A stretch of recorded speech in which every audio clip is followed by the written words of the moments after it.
आज मक्का मस्जिद चार मीनार में हजारों मुसलमानों ने जुम्मा की नमाज सिया पट्टियां बांधकर अदा की ताकि वक्फ तरमीमी बिल के खिलाफ अपने एहतजाज का इजहार किया जा सके। इस अक़दाम ने मुसलमानों की यकजहती को जाहिर किया और इस बिल के असरात के बारे में गहरी तशवीश को उजागर किया।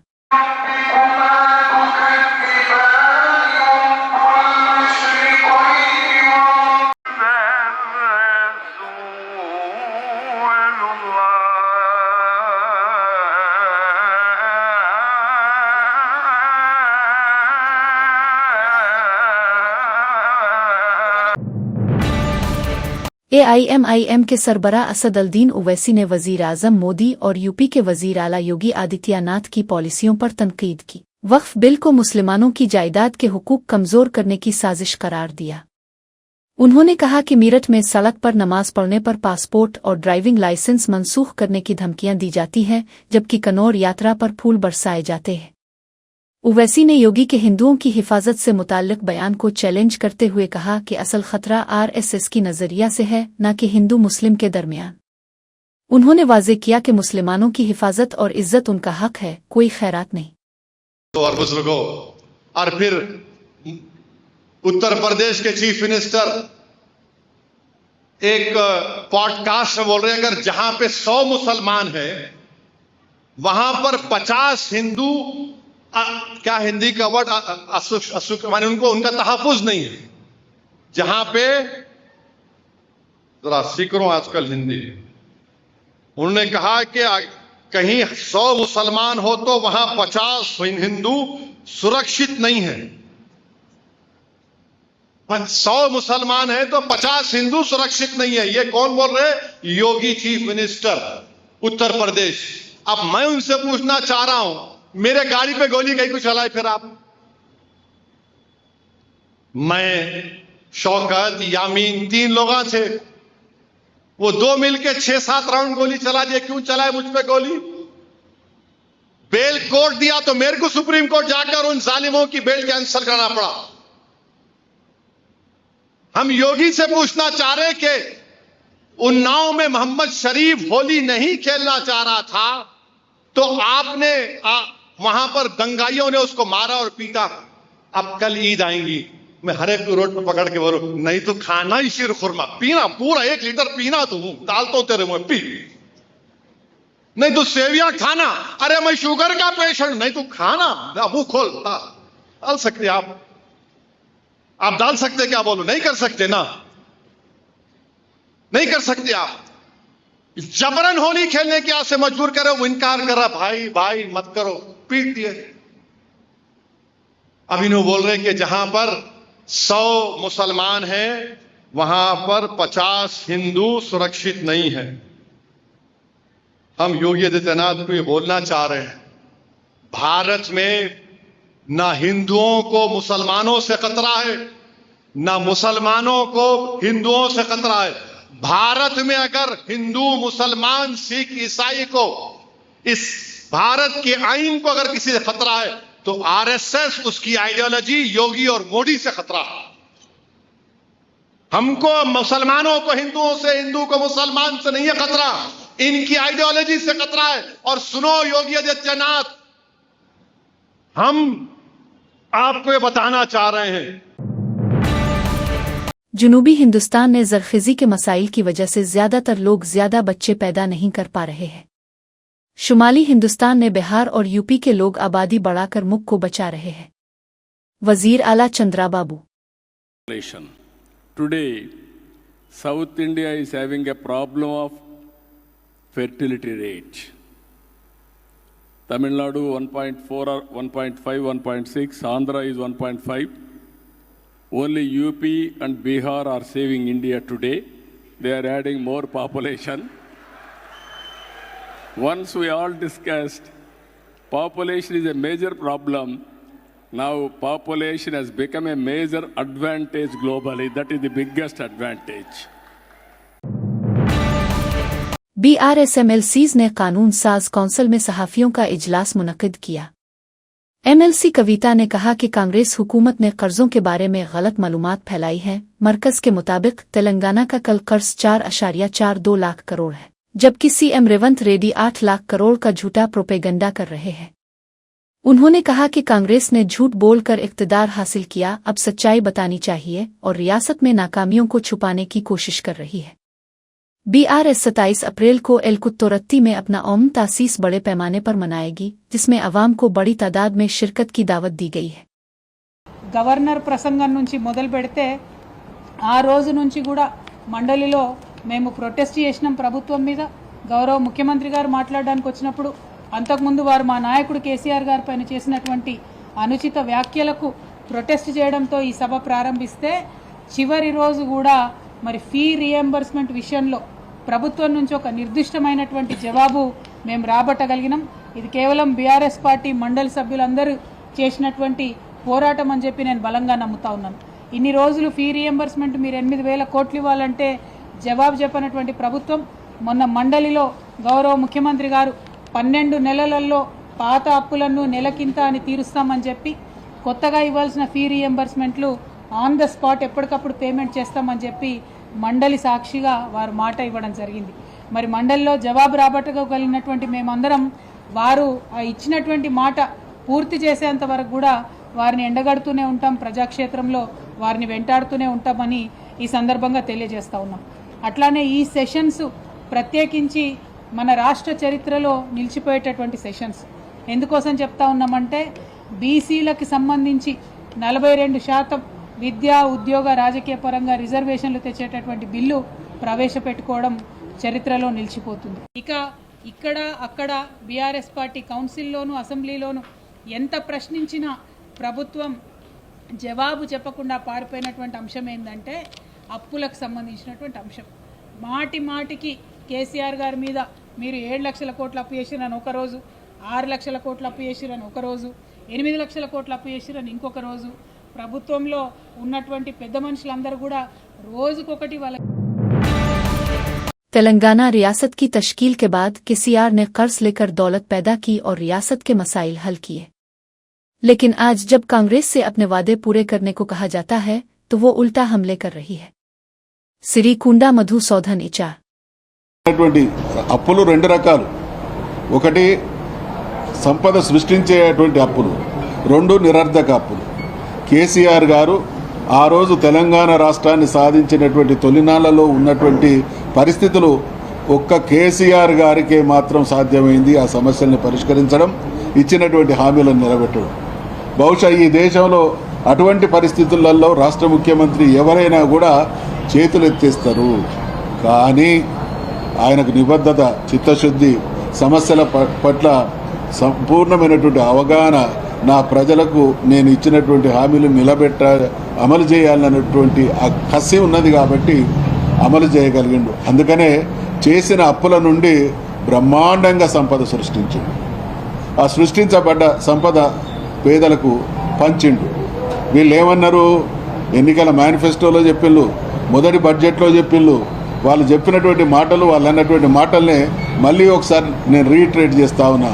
వాళ్ళన్న మాట ఏంటంటే, గత ప్రభుత్వం చేసినటువంటి తప్పులు తెలుసు, అప్పులు తెలుసు, మాకు సుదీర్ఘమైనటువంటి పాలన అనుభవం ఉన్నది, ఈ దేశాన్ని పాలించినటువంటి అనుభవం ఉన్నటువంటి పార్టీగా మళ్ళీ మేము చెప్తున్నాం, ఇచ్చినటువంటి ప్రతి హామీని అమలు చేసి చూపిస్తామనేటువంటి మాట మాట్లాడి ఇవాళ సంపద సృష్టించేటువంటి కనీస సోయి లేక ఎదుటి వాళ్ళ మీద దుమ్మెత్తి పోసి చేయని అప్పులను కూడా చేసినట్టుగా చిత్రీకరించి ప్రభుత్వాలు నడిపేటువంటి క్రమంలో కొన్ని వర్గాలకు కొన్ని బకాయిలు పెండింగ్ బిల్స్ ఉంటాయి.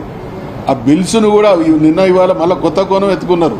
7 లక్షలు కాదు 8 లక్షలు, 8 లక్షలు పాత అప్పుల బిల్లుల పేమెంట్ కూడా అప్పులుగా చూపించేటువంటి నిర్వాకానికి ఒడిగడుతున్నారు అని అంటే ఇచ్చినటువంటి హామీలను నిలబెట్టేటువంటి.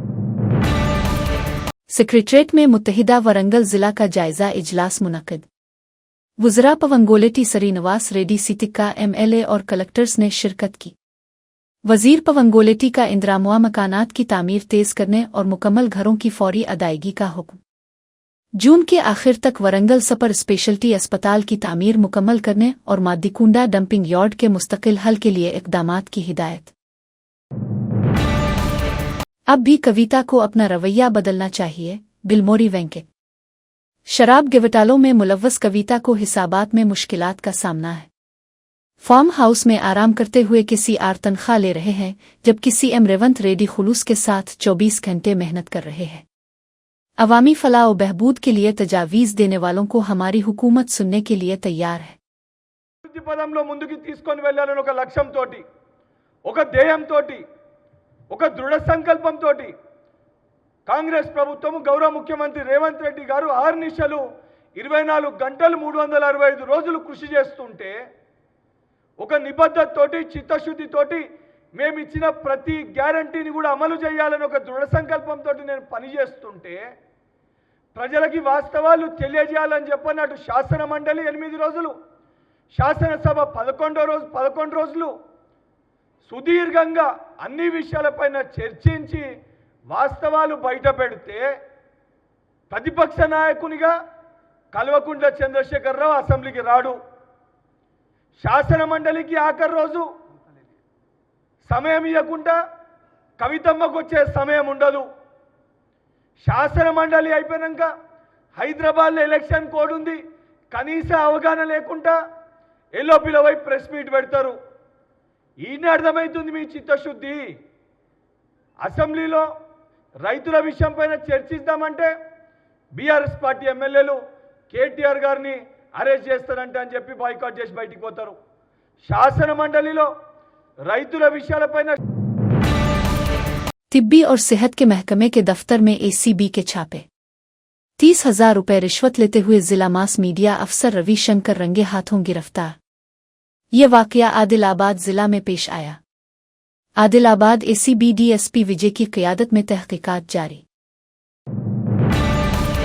हाईकोर्ट में विष्णु प्रिया को झटका, बैटिंग ऐप्स के एफआईआर को मनसूख करने की दरख्वास्त मुस्तरद। एफआईआर खत्म करने और तहकीकात पर रोक लगाने से इनकार, विष्णु प्रिया को पुलिस तफ्तीश में ताउन का हुक्म। हाईकोर्ट ने पुलिस को कानूनी तरीके से तहकीकात जारी रखने की हिदायत दी। बैटिंग ऐप्स के प्रमोशन पर मियापुर पुलिस स्टेशन में विष्णु प्रिया समेत कई इन्फ्लुएंसर्स के खिलाफ मुकदमा दर्ज।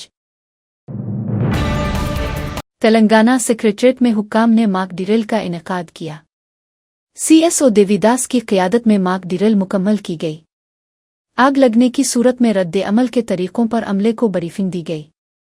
फायर सेफ्टी और एसपीएफ के एहलकारों ने ड्रिल में हिस्सा लिया।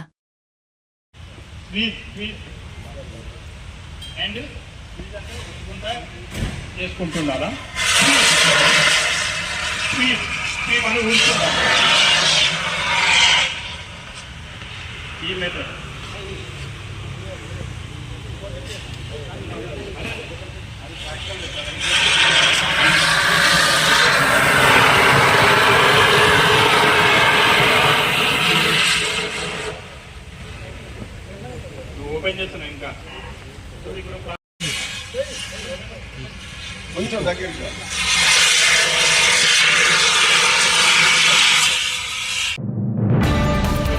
सिंगारेड्डी जिला में अलमनाक वाकया, मां ने 3 बच्चों को जहर देकर कत्ल कर दिया। अमीनपुर म्यूनिसिपैलिटी के राघवेंद्रा कॉलोनी में रहने वाली रजता ने अपने 3 बच्चों को जहर दे दिया, जिससे वो जाँ बहक हो गए। मरने वालों में साई कृष्णा 12, मधुप्रिया 10 और गौतम 8 शामिल है। रजता फैनिशिया अस्पताल में जेर इलाज। मकामी अफराद के मुताबिक घरेलू झगड़े वाकये की वजह बने। कर्ज मुआफी के मुतालबे के साथ सड़कों पर उतरे किसान। नागर करनौल जिला के पिंटलावैली सोसाइटी में 499 किसानों ने कर्ज लिया, लेकिन एक भी किसान का कर्ज मुआफ नहीं किया गया। शदीद गर्मी में कोल्हापुर बिब्राव मैन रोड पर धरना देकर किसानों ने एहतजाज किया। गैरत के नाम पर कत्ल। बेटी से मोहब्बत करने पर बाप ने नौजवान को कुल्हाड़ी से बेदर्दी से कत्ल कर दिया। पैदाइश के दिन ही मौत, खानदान गम से निढाल। बड़ा सानिहा पेश आया। पद्दापुली जिला केम्पर तोटा गांव में मुख्तलिफ जातों से ताल्लुक रखने वाले जोड़े की मोहब्बत को वालिद ने कबूल न किया। गुस्से में आकर वालिद ने वेंकटेश्वरा मंदिर के करीब नौजवान पर हमला किया। अस्पताल ले जाते हुए ही मौत वाक़ई हो गई। हैदराबाद के माइलरदेवपल्ली अली नगर में दिल दहला देने वाला वाकया। मां ने 14 दिन के शेर खार को पानी की बाल्टी में डालकर कत्ल कर दिया। पहले हादसा जाहिर करने की कोशिश, बाद में पुलिस ने मां को ही कातिल करार दिया। माली मुश्किलात और शौहर के दोनों गुर्दे फेल होने के बाइस बच्चे को कत्ल करने का इंकिशाफ। पुलिस ने मामला कत्ल करार देकर मुकदमा दर्ज कर लिया और तहकीकात जारी है। 25 తారీఖు నాడు ఈ నెల ఉదయం 11 గంటలకు ఒక 14 రోజుల ఫిమేల్ బేబీని ఎవరో గుర్తు తెలియని వ్యక్తులు వాళ్ళ మదర్ స్నానానికి వెళ్ళినప్పుడు తొట్టెల నుంచి తీసుకెళ్లి బాత్రూంలోని వాటర్ బకెట్లో వేయడం మూలంగా చనిపోయిందని చెప్పి సాయంత్రం ఫిర్యాదు ఇచ్చారు 25 తారీఖు నాడు. అట్టి ఫిర్యాదు పైన మేము ఇన్వెస్టిగేషన్ కేసు రిజిస్టర్ చేసుకుని ఇన్వెస్టిగేషన్ ప్రారంభించాం. ఆ కేసులో ఫిర్యాదుదారుడు అట్టి మృతురాలు తండ్రి మరితి కాంప్లైంట్ ఇచ్చాడు. వాళ్ళు బిలాంగ్స్ టు తమిళనాడు స్టేట్, ఇక్కడ వాళ్ళు కాదు. 4 years నుంచి వాళ్ళు ఇక్కడ ఒక జయా ఫుడ్ కంపెనీలో వర్కర్స్ గా పనిచేస్తున్నారు. వీళ్ళకి ఆల్రెడీ ఒక బాబు ఉన్నాడు 1 year. ఇప్పుడు ఈ 14 days బేబీ అంటే March 11th ఆమె డెలివరీ అవుతుంది. ఆరోగ్య విజయ అని తన భార్య. ఈమె హత్య చేయడానికి కారణం ఏంటంటే ఈ భర్త యొక్క కిడ్నీలు 2 కూడా ఫెయిల్ అయినాయి, ఆయన ఆరోగ్యం బాగలేదు, ఎంతకాలం బ్రతుకుతాడో తెలియదు అని ఈమె మదనపడి ఆడపాప పుట్టింది, మళ్ళీ ఈమె చదివించాలా పెళ్లి చేయాలంటే బాగా ఇబ్బందులు అవుతాయని చెప్పి భావించి ఆమె తన సొంత కూతురునే బాత్రూంలోని ప్లాస్టిక్ బకెట్లో వాటర్లో వేసి చంపేసి మళ్ళా పాప కనిపిస్తలేదని చెప్పి వాళ్ళ అత్తమ్మ। नंदियाल में भीख मांगने के मामले पर ख्वाजा सरा ग्रुपों के दरमियान झगड़ा।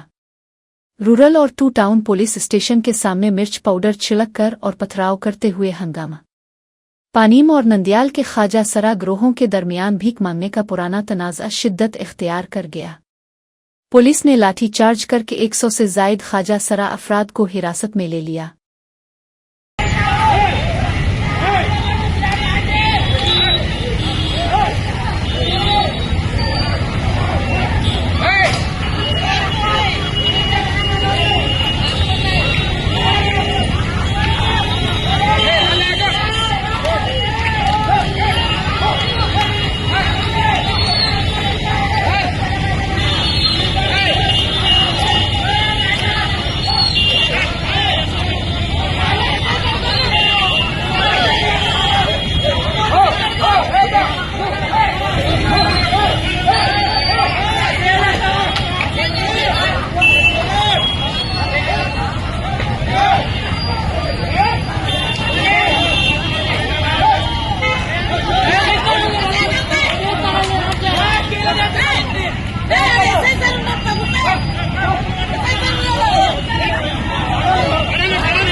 एक ही मंडप में 2 लड़कियों से शादी करने वाला नौजवान। दावतनामों में भी दोनों लड़कियों के नाम छपवाकर शानदार तरीके से शादी करने वाला नौजवान।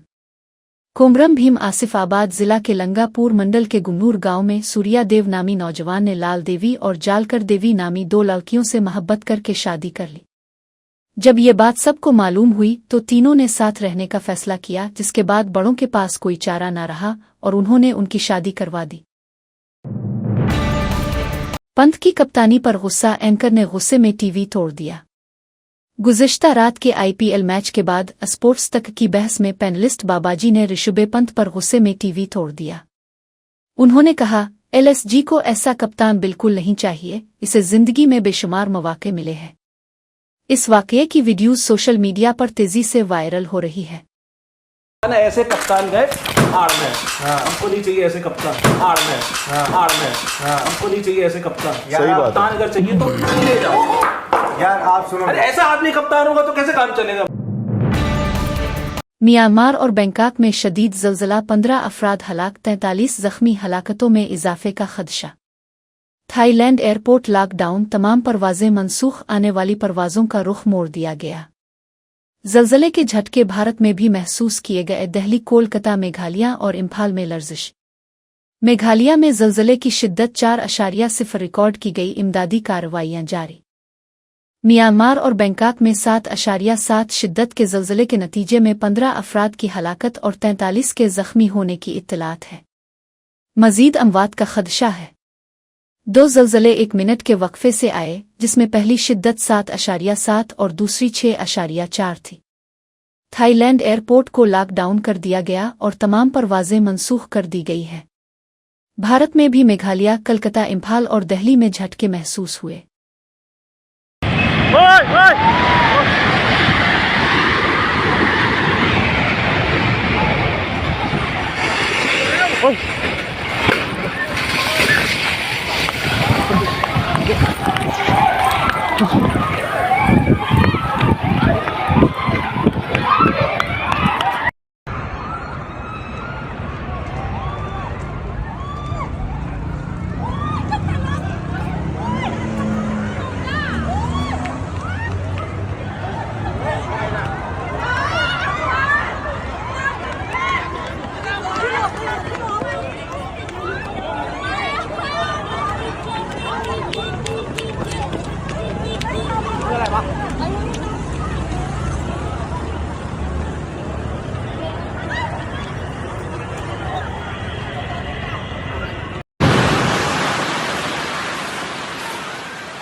ตึกถล่มมาแล้ว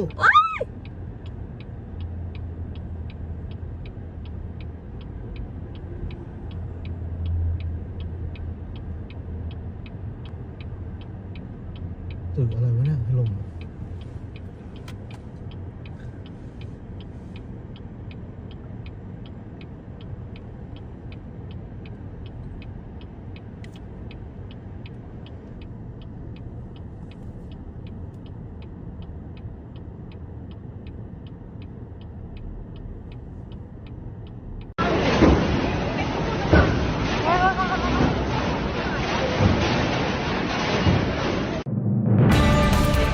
वजीर खारजा डॉक्टर एस जयशंकर ने लोकसभा में सवालात के दौरान पाकिस्तान में अक़लियती बरादरियों के खिलाफ जराइम से मुताल्लिक़ इस्तफ़सारात का जवाब दिया। उन्होंने कहा कि भारत अक़लियतों के खिलाफ होने वाले मज़ालिम पर गहरी नज़र रखे हुए है और इस मामले को बैन अल-अक़वामी सतह पर भी उठाया जा रहा है। हुकूमत पाकिस्तान ने हिंदू, सिख, ईसाई और दीगर अक़लियतों के तहफ़्फ़ुज़ के लिए हर मुमकिन इक़दामात की हिमायत करती है। वज़ीर ख़ारजा ने जोर दिया कि मजहबी अक़लियतों के हुकूक का एहतराम किया जाना चाहिए और उन पर किसी भी तरह के मज़ालिम नाकाबिल कबूल है। There are two parts to the question. One, whether we follow what are the crimes and atrocities against the minorities in Pakistan, and secondly, what are we doing about it internationally. So the first part of it is yes sir, we follow very closely, we track very closely the treatment of minorities in Pakistan. And as an example, I would like to apprise the House that just in the month of February, there were 10 cases of atrocities against the Hindu community, 7 of them related to abduction and forcible conversion, 2 related to abduction, 1 related to police action against students who were celebrating Holi. There were 3 incidents relating to the Sikh community in Pakistan. In one case, a Sikh family was attacked. In another case, a Sikh family was threatened because of the reopening of an old Gurdwara. There was also an abduction and conversion issue with one girl from that community. There were 2 cases pertaining to the Ahmadiyya community. In one case, a mosque was sealed, and in another case, 40 graves were desecrated.